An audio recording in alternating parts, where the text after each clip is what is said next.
Muy buenas tardes, sean bienvenidos a una nueva clase de historia conmigo, el profesor Ricardo Romero. Hoy les traigo el tercer tema para los chicos de tercero de secundaria para el curso de historia. Bien, el título es Reformas Borbónicas 2. En el capítulo número 2 nosotros habíamos visto Reformas Borbónicas 1, donde veíamos el origen de estas reformas. ¿No? Habíamos visto más o menos que en España llega una nueva dinastía de reyes a gobernar, una dinastía francesa, que es la familia de los Borbones, ¿ya? Que van a reemplazar a la antigua familia española de los Austrias o Habsburgo, como quieran llamarle. Cuando los reemplazan, los Borbones implantan reformas, cambios entonces, cambios digamos en las leyes que ellos tienen, para poder recuperar ese poder que antes habían tenido, ese poder económico, ese poder político, porque ellos se habían convertido en una primera potencia mundial en el siglo XVI, siglo XVII, pero en el siglo XVIII lo estaban perdiendo. Por esa razón, el tema de reformas borbónicas es un poco amplio y hoy vamos a ver cómo termina esto cuando ya los Borbones han tomado el poder en España y ponen en marcha estas reformas borbónicas. Veamos el resumen que yo he preparado para ustedes, que está acá. Ya saben que esto lo pueden encontrar tanto en el blog como en la plataforma del colegio, no hay problema. Les sugiero que comiencen primero por acá para que luego entiendan mejor lo que hay en el libro. ¿Está bien? Bueno, entonces vamos de una vez. Las reformas borbónicas número 2. Vamos a entender que las reformas borbónicas fueron implantadas específicamente, bueno, al inicio por uno de los reyes borbones más conocidos, como, bueno, fue conocido como el gran reformador de América. Lo vamos a presentar, ese es el rey Carlos III, que les voy a mostrar una imagen de él. Esta es una pintura como representa al gran Carlos III, que fue hijo de Felipe V, el primer rey Borbón que llegó a España. ¿No? Entonces Carlos III sería el segundo rey Borbón y él es el que implanta en realidad estas reformas borbónicas. ¿Ya? Vamos a ver entonces qué cosa hizo de nuevo, digamos, qué cosa hizo de novedoso en el virreinato del Perú, porque algo también tuvo que hacer ahí, algo debe haber pasado. ¿Qué consecuencias trajo sus reformas borbónicas? Vamos a verlo. Primero, veamos las reformas administrativas. Administrativas y territoriales, digámoslo así, porque lo que él va a hacer cambios en el territorio. El virreinato del Perú, que antes había sido un virreinato gigante en toda Sudamérica, ha sido parcializado. Se han creado virreinatos y capitanías. El virreinato del Perú ahora está junto con el virreinato de Río de la Plata al sur, el virreinato de Nueva Granada al norte y las capitanías generales de Venezuela y de Chile. El virreinato quedó, entre el virreinato del Perú quedó reducido entonces a un espacio un poco más pequeño, ¿no? Y ese virreinato ahora también en su interior va a ser reestructurado. ¿De qué forma? Veamos lo que les voy a explicar. Van a crearse intendencias. Por intendencias hay que entender provincias. O podemos decir departamentos, mejor dicho ya. ¿No? Departamentos, porque eran zonas más grandes. ¿Está bien? ¿Y cuántos eran? Bueno, al principio eran 7, luego con la añadidura de Puno, al final son 8 de las intendencias que vamos a tener en el Virreinato del Perú. La primera Trujillo, luego Lima, Arequipa, Huamanga, Tarma, Huancavelica, Cusco y como les dije finalmente Puno. Y cada intendencia en su interior también estaba dividida por partidos. Podían tener 10, 12 partidos, ¿no? Pero estos partidos conformaban la intendencia. Antes de que aparezca esta intendencia, existían otro tipo de gobierno interno. Antes no existían intendencias, existían corregimientos. ¿Está bien? Ese es el nombre que se utilizaba para darle a los departamentos que conformaban el virreinato del Perú. Digo el nombre de departamentos porque más o menos para que se den una idea. ¿Está bien? Ahora, esos corregimientos quedan eliminados. Ya no van a existir esos corregimientos que habían sido creados por los Habsburgo, ¿no? La antigua dinastía. Los Borbones proponen eliminar esos corregimientos y crear nuevas formas de gobierno, que son las intendencias. Dicen, ahora ya no va a haber un corregidor, digamos, que va a gobernar ese departamento, ya no. Va a haber un intendente. ¿Y por qué reemplaza al corregidor? Porque el corregidor ha tenido bastantes denuncias de abuso de poder. ¿Está bien? ¿Por qué? Porque el corregidor, por ejemplo, se encargaba de hacer los repartimientos, ¿no? Los repartimientos de mercancías obligaban a los indígenas a comprar productos que él traía de España, pero los obligaba a que, ya toma, mira, te he traído un saco de productos de España, toma. No importa si ahorita no tienes plata, tú me lo vas a pagar después con trabajo. El indígena entonces, al recibir esto de su patrón, no puede entonces, digamos, no puede abandonar el trabajo porque le debe plata, pues. Entonces tiene que trabajar y trabajar y trabajar para pagar todo ese saco de productos que le trajeron a él. ¿Y qué hay en esos sacos? Cosas inservibles para él, porque no es comida. Normalmente les traen cosas que en España, digamos, lo utilizaba más o menos la clase media, clase alta, que son peines, espejos, y el indígena más bien lo que quiere es tener alimentos para alimentar a su familia. Necesita también dinero para poder progresar, pero eso no le daban, o sea, les pagaban con eso, ¿no? Y eso es un abuso de poder, eso hacía o permitía el corregidor. Eso se hacía, pues, porque eso es lo que ocurría en el interior del país. Debido a esto, entonces se va a reemplazar al corregidor, porque no vayas a pensar tampoco que el rey de España simplemente dijo, ah, ellos son indígenas que sufran. No. Según las leyes españolas, el indígena es vasallo del rey de España. Escúchame bien. Según las leyes de Indias, el indígena es vasallo del rey de España. Y como vasallo del rey de España tiene protección y no pueden abusar de él. No puede haber alguien que abuse de su poder y simplemente le haga pagar tributos, que trabaje gratis para él. No, las leyes no lo permiten. Por eso es que los borbones dicen, es por esa razón que los indígenas están que rebelan y rebelan y rebelan porque abusan de ellos, pues. Entonces, ¿qué dijo? Vamos a cambiar al corregidor. Adiós, corregidor. Y ahora tienen al intendente. Y obviamente cuando pongan al intendente van a tener un poco más de vigilancia sobre él, pues, ¿no? Para que no haya ese abuso de poder. Obviamente, ¿no? Si se está haciendo un cambio es para algo, ¿no? Bueno, esa es una de las cosas que se hace, se crean las intendencias. Les voy a mostrar yo un mapa en cómo estaban divididas las intendencias. Este es el mapa de las intendencias. Voy a agrandarlo un poco para que... Uy, perdón, demasiado grande. Voy a retroceder. Ahí está, ahora sí. Bien, aquí tenemos el virreinato del Perú. Como yo les dije, el virreinato del Perú ha sido dividido porque antes era grande, ¿no?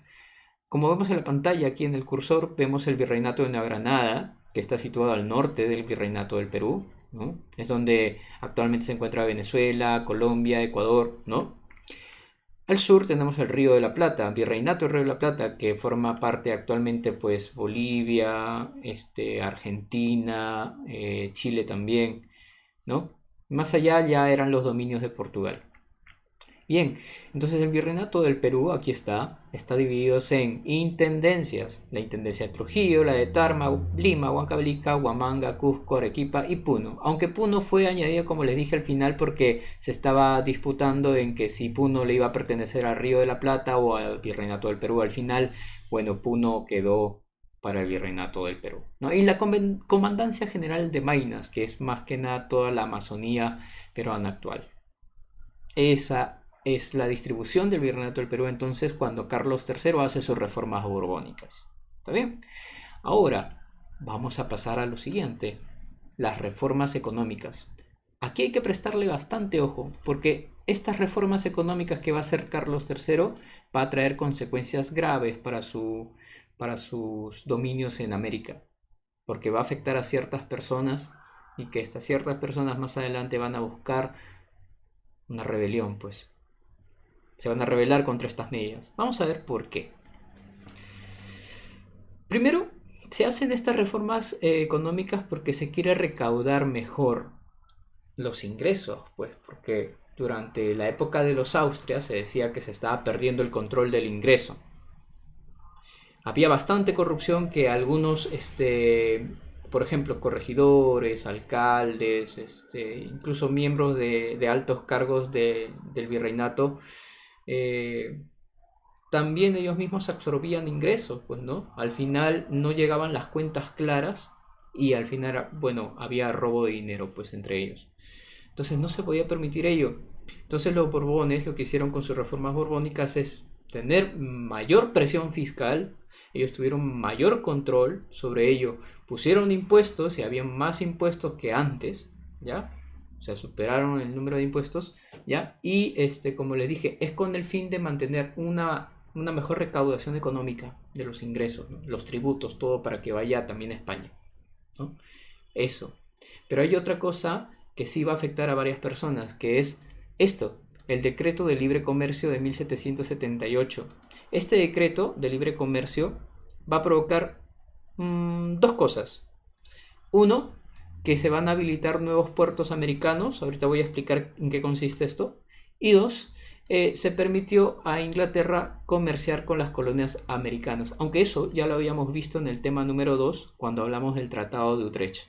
Recuerden que el Tratado de Utrecht, firmado entre España y también Inglaterra, habían acordado de que a Inglaterra se le iba a otorgar el derecho de comercio con las colonias americanas, ¿no? Entonces, el Tratado de Utrecht benefició bastante al comercio inglés, benefició bastante a Inglaterra en ese aspecto. Pero de lo que yo quiero hablar exactamente es esto, de los 22 puertos americanos nuevos que se han creado ahí. Les voy a mostrar un mapa para que entiendan mucho mejor. Estos son los nuevos puertos que se van a crear. Ya habían puertos antes ahí, simplemente se han creado 22 puertos más, que esto va a provocar a que más barcos de España lleguen a estos nuevos puertos y desembarquen productos y acá se pueda abastecer o se pueda vender. Les voy a explicar a quiénes les van a afectar. A los comerciantes, especialmente de la capital del virreinato, de Lima. ¿Por qué les van a afectar a los comerciantes limeños? ¿Qué tienen que ver ello con eso? Les explico. Cuando antes no estaban estos puertos, en los que estoy sombreando, voy a agrandar un poco mejor, ahí está. Cuando antes no estaban varios de estos puertos, el puerto donde llegaban los barcos españoles que traían productos para vender, el puerto más codiciado era el Callao, pues. El Callao, el puerto del Callao. Ahí se llegaba, ahí se desembarcaban las mercancías y los comerciantes limeños compraban esas mercancías y después se iban al interior del virreinato para poder venderlo. Obviamente no lo van a vender al mismo precio, lo van a vender a un precio más elevado porque necesitan ganar, ¿cierto? Ahora, imagínense que, o sea, uno como comerciante limeño, ¿de qué depende nuestra ganancia? Depende de la venta, ¿no? Yo compro los productos que traen de España, que llegan al Callao y los revendo al interior del virreinato. ¿Está bien? Ahora, ¿qué es lo que sucede cuando se crean nuevos puertos? Imagínate que ahora se crean puertos acá en Santiago, en Valparaíso, se crean puertos en Montevideo. ¿Qué es lo que pasa? Los comerciantes limeños, cuando lleguen a estos puertos, cuando lleguen a estas zonas, por ejemplo, a vender sus productos, la va a ver difícil vender sus productos. ¿Por qué? Porque ya la gente que vive por ahí ya ha comprado sus productos en estos puertos, porque no ves que ahora, como ya han abierto estos puertos, hay barcos españoles que llegan ahí con productos, venden productos ahí, la gente lo compra, ya se abastece. Entonces, cuando el comerciante limeño llega a vender, se va a dar cuenta que ya tienen productos y ya no le quieren vender porque, claro, obviamente el comerciante limeño lo vende a un precio más elevado que lo que se vende acá, porque él lo está revendiendo. Entonces los comerciantes limeños dicen, oye, esta medida nos ha afectado porque ahora ya no podemos vender. Ya no tenemos tantas ganancias como antes. Eso entonces va a provocar que los comerciantes limeños pues se muestren en contra de esa ley. Porque dicen, no, ya no puedo vender, no tengo ganancias. Más adelante vamos a ver que este grupo de comerciantes limeños va a liderar también los futuros ejércitos de la guerra de independencia. ¿Ya? Porque van a estar ahí. Las guerras de independencia van a estar los ejércitos de la guerra de independencia van a estar conformados por varios grupos. Por ejemplo, los comerciantes limeños también estaban apoyando la independencia, que más adelante lo vamos a ver. ¿Ya? Entonces recuerden, los comerciantes limeños no les gustó esta medida porque económicamente se ven afectados. ¿Ya? La mayoría de los comerciantes limeños que se vieron afectados eran criollos. Pero también habían algunos comerciantes indígenas, algunos comerciantes mestizos que también la vieron mal, pues, la vieron mal porque dijeron, no, también nos afecta a nosotros. ¿Ya? Ese es el caso, por ejemplo, de Túpac Amaru II o José Gabriel Condorcanqui Noguera, que también se le llama así, porque es en realidad su verdadero nombre. Él también fue afectado económicamente. Cuando veamos el tema de Túpac Amaru II, vamos a ver claramente cómo también le afecta esta medida. Bien, ahora, ya con esto podemos decir que las reformas borbónicas ya está afectando a un cierto grupo de pobladores en América. Ahora va a haber otra cosa también que va a afectar: la reforma eclesiástica. Bueno, aquí vamos a ver que una orden en especial, la orden de la Compañía de Jesús, o conocidos también como los sacerdotes jesuitas, van a ser expulsados de América y de España, obviamente, de 1767 por el rey Carlos III. Obviamente Carlos III, en la ley que él establece, dice: se establece la expulsión de todos los dominios, perdón, se establece la expulsión de los jesuitas de todos los dominios de España. Eso significa en España y en Europa y en América, porque recuerda que América es el dominio de España, pues el virreinato del Perú le pertenece en ese momento a España. Entonces, de todos los dominios españoles van a ser expulsados los jesuitas. Van a ser expulsados sin llevarse sus bienes. ¿Y esto qué va a provocar? Veamos. Primero no, quiero recalcar acá que Carlos III tiene una intención del por qué los expulsa. No es porque se volvió loco así de frente y dijo, ¿sabes qué? Váyanse jesuitas y se acabó. Lo hizo por una razón. Recuerden que ya para el siglo XVIII, para España, económicamente no le iba muy bien. Estaban entrando en crisis.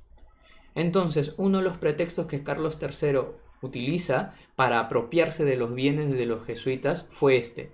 Y dijo: si estamos entrando en crisis es porque algunos se están beneficiando y tienen esos bienes ahí y no los van a querer soltar, más bien absorben las ganancias de España. Estos, por ejemplo, son los jesuitas que tienen tantos bienes y no los comparten, y obviamente son una de las causas por las que España también está entrando en crisis, decían. Entonces, vamos a expulsarlos a ellos. Los expulsaron, pues. Entonces Carlos III, con ese pretexto, se apropia de los bienes de los jesuitas. Se apropia de los bienes de los jesuitas. ¿Ya? Ahora, muchos jesuitas, algunos adultos ya, adultos mayores ya, y algunos jóvenes como Juan Pablo Vizcardo y Guzmán, fueron expulsados, pero no se van a quedar con los brazos cruzados, porque los han expulsado de su tierra natal. Por ejemplo, Juan Pablo Vizcardo y Guzmán, él era arequipeño, pues, ¿está bien? Juan Pablo Vizcardo y Guzmán se había establecido, o sea, había entrado en la orden de los jesuitas, y más o menos a los 20 años ocurre esto, pues, de la expulsión de los jesuitas, y se va. Tiene que ser expulsado, se va. Y obviamente tiene que dejar bienes, casa, familia, todo. Se va. Y allá en Europa, porque fue expulsado para allá, él no se va a quedar tranquilo. Pasan unos años después y él genera una especie de... O sea, quiere generar una especie de conflicto. ¿Entre quiénes? Entre la corona española y los criollos americanos que están aquí. Porque él también se siente afectado, ¿me entiendes? Él se siente parte de América. Él dice: ¿cómo es posible que nos hayan expulsado de nuestra propia nación? Simplemente por ser jesuitas. Ahora, durante su vida ya en Europa, lo que él hace, pues, es escribir unas cartas que incitan a la rebelión. Una de estas cartas fue la carta a los españoles americanos. Les voy a mostrar aquí una imagen de él. Esta es la expulsión de los jesuitas. Esta es la que quería mostrarles, que es la carta a los españoles americanos. Acá tenemos a Juan Pablo Vizcardo Guzmán, que ya en Europa mismo, primero, fue expulsado en Francia, buscó apoyo en Inglaterra para que Inglaterra pueda apoyar a pelear contra los españoles y expulsarlos de América, pero debido a la paz que ellos tenían no se pudo hacer eso. Entonces él en Francia comienza a escribir esto, ¿no? La carta, dice carta dirigida, porque así antes pues se escribía en español, carta dirigida a los españoles americanos. ¿Quién lo escribe? Por uno de sus compatriotas. Está dirigido por uno de sus compatriotas, dice, como uno de ustedes. ¿Y qué les habla a los españoles americanos? En resumidas cuentas, les voy a decir qué cosa es lo que quiere hacer.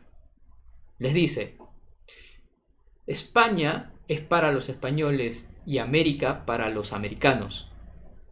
O sea, les está diciendo, ustedes que han nacido en América no pueden permitir que los españoles los expulsen de sus propias tierras, que los españoles vayan a vivirse a su propia tierra, a España, mientras que América que quede para ustedes porque ustedes han nacido ahí, ustedes son criollos, serán hijos de padre o madre español, pero han nacido en América y su tierra es América, tienen que hacer respetar su tierra. Así que esta carta es la que incentivó a que muchos de los criollos en América tomen conciencia y dicen, oye, es cierto, ¿no?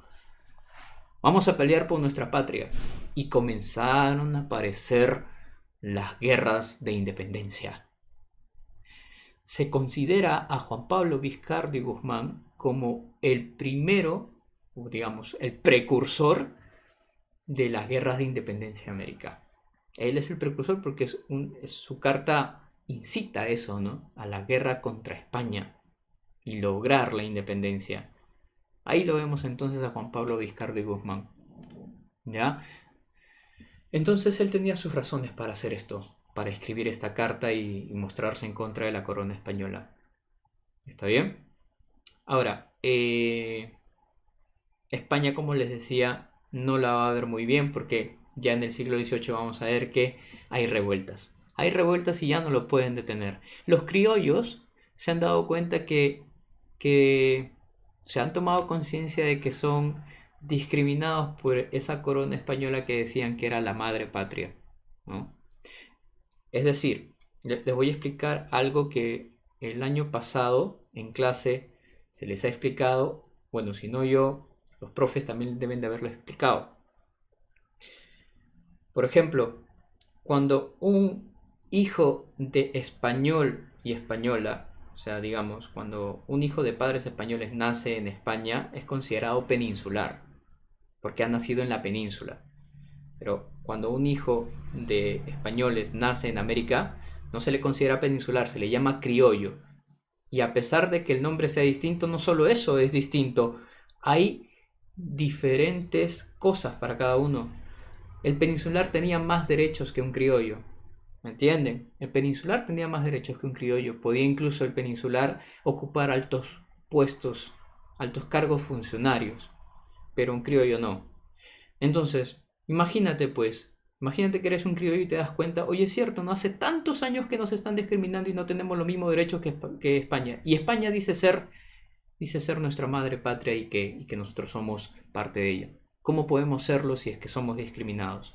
Por esa razón entonces bastante gente comenzó a hacer estas revueltas. Señores, el tema de la guerra de independencia americana se acercan y esos son los temas más apasionantes. Bueno, en mi caso, para mí, es uno de los temas más apasionantes de la historia del Perú. ¿Está bien? Ahora, se creó el Real Convictorio de San Carlos. Esta es una cuestión que hizo Carlos III para solucionar el problema de los jesuitas. ¿Sabes por qué? Mira, cuando Carlos III expulsó a los jesuitas, no solamente estaba quitándole sus bienes, esto iba a provocar que ya no hayan profes en los colegios mayores o en las universidades, porque la mayoría de los cargos de docentes en las universidades, en los colegios mayores, eran de los jesuitas. O sea, tú ibas a una universidad en aquel tiempo y el profe era jesuita. Ibas a un colegio mayor y el profe era jesuita. Claro que habían franciscanos también, habían otros docentes más, pero la mayoría eran jesuitas. Imagínate entonces cuando Carlos III expulsó a todos los jesuitas, los profes se fueron. ¿Qué cosa se paralizó? La educación especialmente universitaria. Pues muchos jóvenes universitarios no les gustó esto, pues, obviamente. Entonces, ¿qué hizo Carlos III para subsanar ese problema? Dijo, no se preocupen que todos los estudiantes que estaban estudiando en la universidad, por ejemplo, la Universidad San Marcos, la decana de América, ¿saben qué? Váyanse a estudiar ahorita al Real Convictorio de San Carlos porque ahí van a estar resguardados. Ahí van a estar sus nuevos profes, ahí van a estudiar. Trató de subsanar el problema, ese vacío docente que había, ¿no? Pero al final, como ya sabemos, ya esto no hay vuelta atrás. Ya esto ya está generando malestar entre la población. El virrey Manuel Amat y Junyent. Quiero hablar de este virrey porque es justo durante esta época en la que aparece, ¿ya? Durante las reformas borbónicas. El virrey Manuel Amat... Perdonen que acá me falta una R, Dios mío. Debería estar así. Virrey, ¿ah? Ahí le falta una R, es el teclado, Ya. El virrey Manuel Amat y Junyent hizo algunas construcciones muy buenas, ¿está bien? Como por ejemplo, bueno, impresionantes construcciones que hasta el día de hoy permanecen en pie. Algunas que sirven, algunas que, bueno, en mi caso no. Por ejemplo, la Plaza de Toros de Hacho. Discúlpeme si hay algunos aquí que realmente aman la corrida de toros y el rodeo y todo ello, pero están ante alguien que no le entra la tauromaquia, ¿está bien? Y bueno, ¿por qué? Porque bueno, ustedes ya saben mi opinión, yo en realidad no estoy de acuerdo en que esto debería ser como un deporte, digámoslo así, ¿no? Ser un arte, una tradición, ¿ya? En fin, ya para hablar de ese tema habrá un momento para hacerlo. O si quieren en los comentarios podemos hablar de ello. Encantadísimo estuviera. Bueno, aquí está la Plaza de Toros de Hacho, ¿ya? La Plaza de Toros de Hacho fue construida durante el gobierno de Manuel Amat y Junyent, ¿está bien? Esa es la que se encuentra entonces entre, bueno, actualmente la avenida Abancay y, bueno, la Panamericana Norte, ¿no? Bien, otra de las construcciones que también realizó Manuel Amat y Junyent fue el Paseo de las Aguas. No confundir con el Parque de las Aguas, que ese es el parque donde tú vas y te tomas fotos porque hay cosas así, agua chorreando y forman luces y todo. No, eso no. Ese es en otro lugar. El Paseo de las Aguas, ¿ya? Que se encuentra en el distrito de Rímac. ¿Está bien? Del Rímac. Bien. También en el mismo Rímac se encuentra la Alameda de los Descalzos. La Alameda de los Descalzos también es una obra arquitectónica hecha durante el gobierno de Manuel Amat y Junyent. ¿Está bien? Esta de acá que observan es la puerta de la iglesia de las Nazarenas. Recuerden, la iglesia de las Nazarenas es muy conocida porque en octubre ya sabemos que ahí es de donde sale el Señor de los Milagros. Y así es como se ve normalmente en esas fechas, ¿no? Todo se llena de morado, porque es el mes morado, es el mes del Señor de los Milagros. ¿En dónde se encuentra? Ya pues es fácil, te vas por la avenida Tacna y paras donde vende la tía turrones. Ahí, ¿no? Ahí es donde está las Nazarenas. Es un lugar muy, muy recurrente, normalmente en octubre. ¿Está bien? Bien. Ahora, ¿en dónde estábamos? Bueno, con Manuel Amat y Junyent, ¿no? Es el virrey que gobierna durante esta época. También podemos hablar un poco sobre el romance que él tuvo con la Perricholi, que es uno de los personajes que les incitaría yo a ustedes a que puedan buscar información en internet porque hay bastante sobre ello. Es una historia muy chévere, interesante en sí, ¿no? Uno de los amoríos que tenía Manuel Amat y Junyent con una jovenzuela, bueno, una joven que tenía el nombre de, bueno, no el nombre, sino el sobrenombre de la Perricholi. Creo que hasta hicieron una serie aquí en el Perú sobre ello. También creo que está en internet. Bien, ahora, ya con esto vamos ahora sí a la resolución del boletín. Para eso ya lo tengo abierto aquí. Vamos a irnos a las páginas número 147, 148, 149 y 150. ¡Wow! Hay 4 páginas que trabajar. Pero lo vamos a hacer lo más simple posible, ¿está bien? Vamos a la resolución entonces. Yo aquí, como ustedes ya saben, he trabajado ya el boletín Pero acá la idea es que ustedes aprendan el porqué de esas respuestas, ¿ya? No simplemente es escribir las respuestas y se acabó, no, entendamos por qué. Uno dice, ¿cuál fue el país beneficiado con el libre comercio? ¿Se acuerdan esa ley del libre comercio, no? Se le dio a Inglaterra el permiso de comerciar con las colonias americanas. Eso significa entonces que el país beneficiado es Inglaterra. 2. Dice, describe el proceso de la economía en el virreinato del Perú durante los siglos XVI, XVII y XVIII. Podemos resumirlo así. Como yo les decía, en el siglo XVI, cuando recién se había descubierto estas tierras del Tahuantinsuyo, comenzaron a sacar bastante oro y plata y se lo llevaban a España. Eso significa que estaban en una época de apogeo. Podemos decir que en el siglo XVI y siglo XVII todavía España tenía el poderío en Europa. Era la primera potencia mundial, digamos. ¿Ya? Pero ya en el siglo XVIII comienza a decaer. Uno, como les dije, hay mala recaudación de los impuestos, de las ganancias, etcétera, revueltas, y después en el siglo XVIII ya vemos las guerras de independencia, etcétera, ¿no? Entonces comienza a haber crisis. Aquí también vemos que acá también tiene que ver bastante la crisis minera. Las minas comienzan a tener cada vez menos minerales. Algunas minas entran en problemas porque se comienzan a llenar de agua, ¿ya? Porque algunas minas chocan con napa freática, que es agua subterránea, y comienza a inundarse. Y eso, para sacar todo el agua, toma bastante tiempo y paraliza la economía, ¿no? Entonces podemos decir que en el siglo XVIII ya estaban en problemas. Por eso es que crisis económica, digámoslo así. 3. ¿Cuáles fueron las principales medidas que se adoptaron en el decreto de libre comercio? Bueno, ya sabemos que una de las principales medidas que se tomó fue la creación de nuevos puertos. 22 puertos exactamente que se habían creado. Y esto, bueno, ya sabemos que provocó la molestia de los comerciantes limeños. 4. Perdonen la bulla, porque todavía no es el toque de queda, por eso es que la gente todavía está con sus motos y sus carros todavía pasando. Así que si escuchan una bulla es por eso. 4. Dice, ¿cuál es la relación de Juan Pablo Vizcardo y Guzmán con las reformas borbónicas? Bueno, ya sabemos, pues debido a una de las reformas que fue la expulsión de los jesuitas, Juan Pablo Vizcardo Guzmán fue exiliado, tuvo que irse a vivir en Europa, allá fuera de los dominios españoles, ¿no? Entonces la respuesta sería, Juan Pablo Vizcardo Guzmán fue un jesuita expulsado por las reformas que había hecho Carlos III. Vamos con trabajando en clase. Aprende a pensar. Esto de acá sí quiero que lo elabores como una especie de tarea, pero te voy a explicar cómo lo vas a hacer para que no tengas tanto problema. Dice, aprende a pensar. Formula correctamente una pregunta para cada respuesta.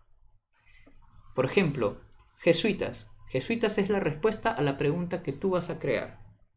Me explico mejor. Digamos que yo creo la pregunta, ¿no? Y digo, ¿a qué orden religiosa a qué orden religiosa expulsó el rey Carlos III? Ahí está. La respuesta es jesuitas. Los jesuitas pues fueron expulsados, ¿me entiendes? Luego esto, por ejemplo, intendencias. Dice,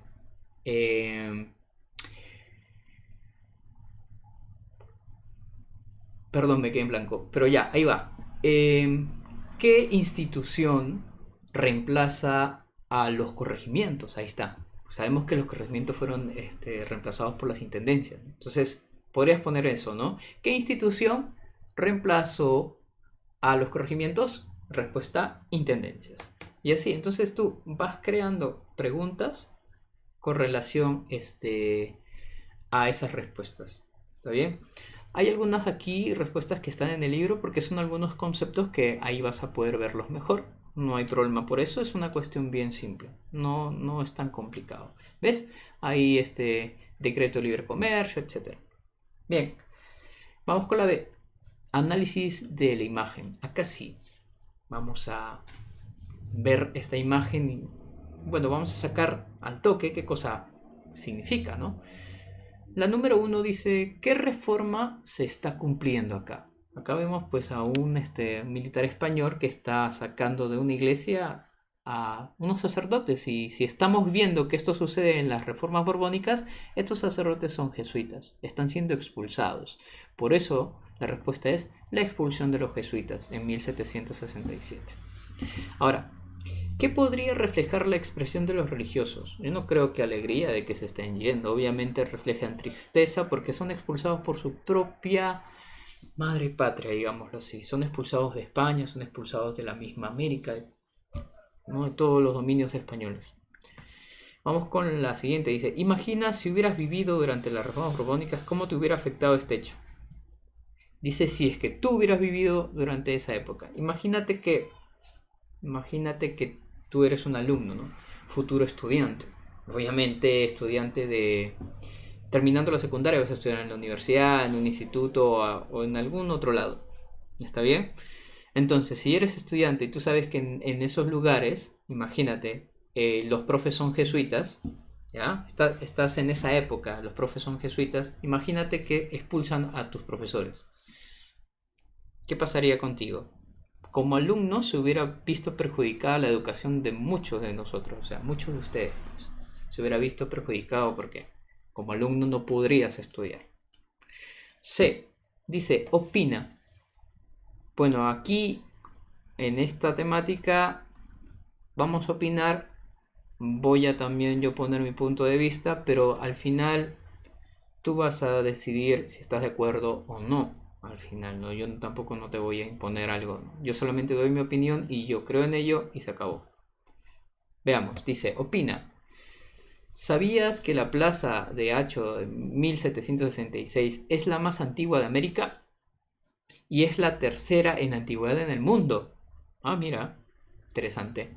Pero aparece la polémica con los movimientos antitaurinos, que exigen la prohibición de las corridas de toro en el país, donde se celebran más de 400 festejos al año. Mira cuántos festejos se hacen al año de esto, al considerar que no son expresiones de arte ni cultura, sino una muestra de crueldad hacia los animales. Claro, el movimiento antitaurino dice que en realidad esto es una muestra de crueldad contra los animales, no, para ellos no es arte ni cultura. ¿Está bien? Entonces dice, describe la imagen. ¿Cuál es la relación con Amat y Juniet? Claro, ¿qué relación tiene la plaza de Hacho con Amat y Juniet? Pues fue el virrey que la mandó a construir, pues esa es la relación. Si consideramos que la tauromaquia no es un arte, ¿cuántos años de crueldad han pasado los toros en la plaza de Hacho? Si la plaza de Hacho fue construida en 1766 y desde esa fecha se siguen celebrando todos los años festejos, estamos en el 2020, solamente tienes que restar a 2020 de 1766, sale 254, ahí está, esa es la fecha de años que ha pasado. Siguiente, ¿cuál es tu postura con esta práctica en la actualidad? Argumenta tu respuesta, ya, ahora. Yo, por ejemplo, no te puedo decir que pongas lo que yo pienso, es lo que yo pienso, ¿está bien? Si, por ejemplo, tú tienes familiares que van a estas corridas de toros o tienen esta tradición, pues argumenta tu respuesta, o sea, tú dices, sí, estoy de acuerdo, y argumenta tu respuesta, ¿no? Si dices que no estás de acuerdo, también argumenta. Dices, ¿por qué no estás de acuerdo con esto? Argumenta tu respuesta. ¿Está bien? Entonces, eso sí se queda como tarea porque es opinión tuya. Ya. Ahí ya la respuesta varía según la percepción de cada uno. Vamos con la E. El que todo lo ve, te informa. Dice, responde las siguientes preguntas. ¿Qué título plantearías para este artículo? Artículo que se encuentra obviamente aquí. Pero en este artículo obviamente vamos a demorarnos un montón si lo vamos a leer. Pero más o menos yo les voy a resumir qué es lo que sucede en este artículo. Ahí en el artículo, ya cuando tú lo leas con más tranquilidad, ahí nos está contando cómo los jesuitas fueron expulsados de todos los dominios españoles. Pero no solamente España se va a unir a esta expulsión de los jesuitas, también van a haber algunos otros países, otros reinos europeos que se van a unir a ello. Portugal, por ejemplo, también hace lo mismo con sus jesuitas que se encuentran en su país, pues, ¿no? También en los dominios de Brasil van a suceder lo mismo. En Brasil también lo van a expulsar a ellos. Y así, en varios lugares en Europa.